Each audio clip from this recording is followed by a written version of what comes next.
everyone, welcome to my series Aesthetic Procedures with Dr. Sini Jain। आज हम hair transplantation surgery की बात करने जा रहे हैं, जो कि एक बहुत ही पॉपुलर प्रोसीजर है because it helps to regain the confidence back and give you a more youthful appearance. Basically आजकल इसको एंड्रोजेनेटिक एलोपेशिया या कहें मेल पैटर्न बॉल्डनेस में यूज़ किया जा रहा है। तो ये होता क्या है एंड्रोजेनेटिक एलोपेशिया? कॉमन टर्म्स में मेल पैटर्न बॉल्डनेस इसको कहते हैं और ये जेनेटिकली प्री डिटरमाइंड होता है। After puberty under some effect of hormones आदमियों के आगे के हिस्से के बाल जाने लगते हैं। सबसे पहले जो हेयरलाइन है वो पीछे की तरफ खिसकने लगती है, बाल मोटे से पतले होने लगते हैं और धीरे धीरे गंजापन आने लगता है। इस पैटर्न में आदमियों के साइड के और पीछे के बाल नहीं जाते हैं। जो मेन बॉल्डनेस आती है वो आगे से और सर के ऊपर के हिस्सों से आती है। इस तरह के हेयर लॉस को ठीक करने के लिए 3 तरीके हैं। पहला दवाइयों से, जिसमें कुछ खाने की टैबलेट्स और लगाने के लोशंस रहते हैं। दूसरा मिनिमली इन्वेजिव या नॉन इन्वेजिव थेरेपीज़ जैसे प्लेटलेट रिच प्लाज्मा थेरेपी या low level light and laser therapies. तीसरा हेयर ट्रांसप्लांटेशन सर्जरीज। जब पहले 2 तरीकों से मेडिकल थेरेपीज़ और इन्वेजिव या मिनिमली इन्वेजिव थेरेपीज़ से कंट्रोल नहीं किया जा सकता है हेयर फॉल, तो हेयर ट्रांसप्लांटेशन सर्जरी के लिए कैंडिडेट को रेडी किया जाता है। इस सर्जरी में आपके पीछे के हिस्से से बाल लेकर आगे जो बॉल्ड एरिया है उसमें लगाए जाते हैं। अब हम बात करते हैं कि हेयर ट्रांसप्लांटेशन सर्जरी कितने टाइप्स की होती है। ब्रॉडली ये 2 कैटेगरीज की होती है, follicular unit transplantation that is FUT and follicular unit extraction that is FUE technique. Currently FUE technique that is follicular unit extraction technique he majorly काम में ली जाती है, क्योंकि ये ज़्यादा एडवांटेजेस है ओवर FUT। पहला, इससे हम ज़्यादा से ज़्यादा ग्राफ्ट्स ले सकते हैं। डोनर साइड की स्कारिंग इस मेथड में कम होती है। तीसरा, पोस्ट ऑपरेटिव पेन और हीलिंग टाइम FUE टेक्निक में कम होता है। इस टेक्निक से हम बॉडी के दूसरे हिस्सों से भी बाल ले सकते हैं, जैसे कि चेस्ट एरिया से, बियर्ड से या बैक से।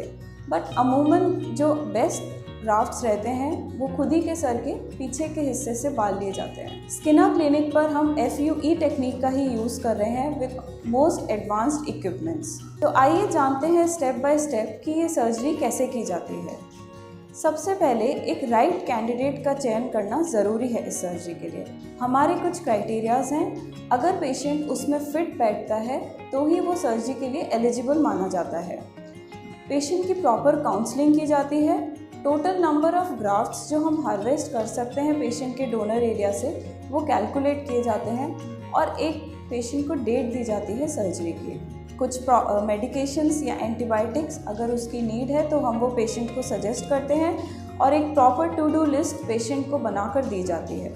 सो now comes the surgical aspect. अब मैं आपको साइड बाय साइड वीडियो के थ्रू बताना चाहूँगी कि स्किना क्लिनिक पर हम लोग हेयर ट्रांसप्लांटेशन कैसे कंडक्ट कर रहे हैं। स्किना क्लिनिक पर हम FUE technique that is follicular unit extraction technique का यूज़ कर रहे हैं, जो कि लेटेस्ट और सुचरलेस टेक्निक है। इस पूरे प्रोसीजर को हम एक स्टेराइल ऑपरेशन थिएटर में करते हैं। सबसे पहले पेशेंट के डोनर और रेसिपिएंट एरिया को ट्रिम किया जाता है।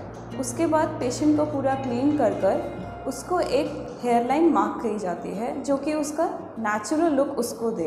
पेशेंट को अब हम प्रोन पोजीशन में लिटाते हैं ऑपरेशन टेबल पर, यानी पेट के बल पेशेंट को लिटाया जाता है।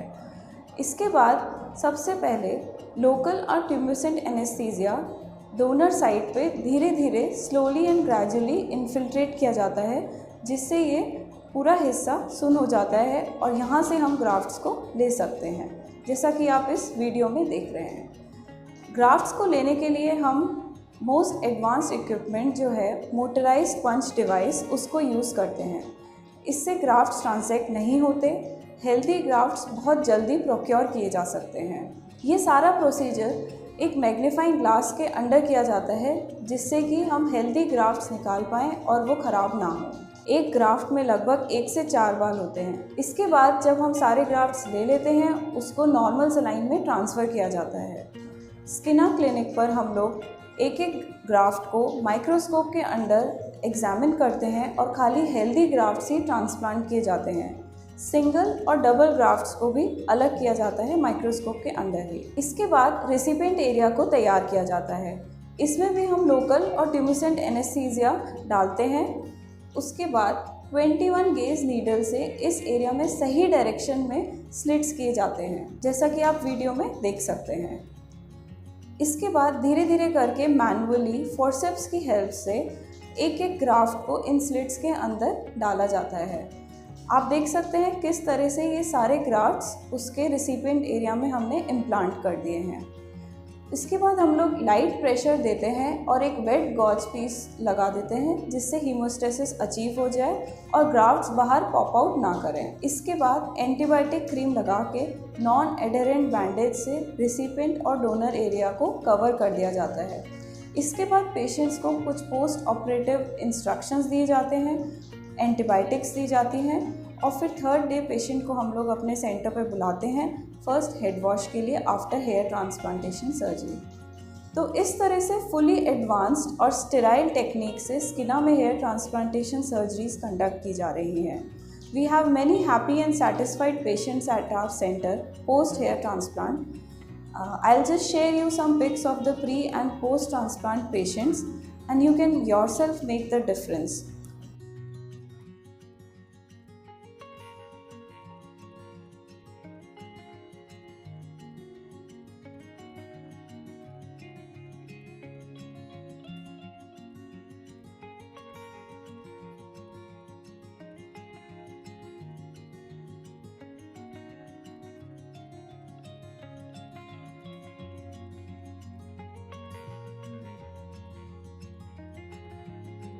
So these patients are happy and very satisfied as this has helped them to gain their confidence back and get in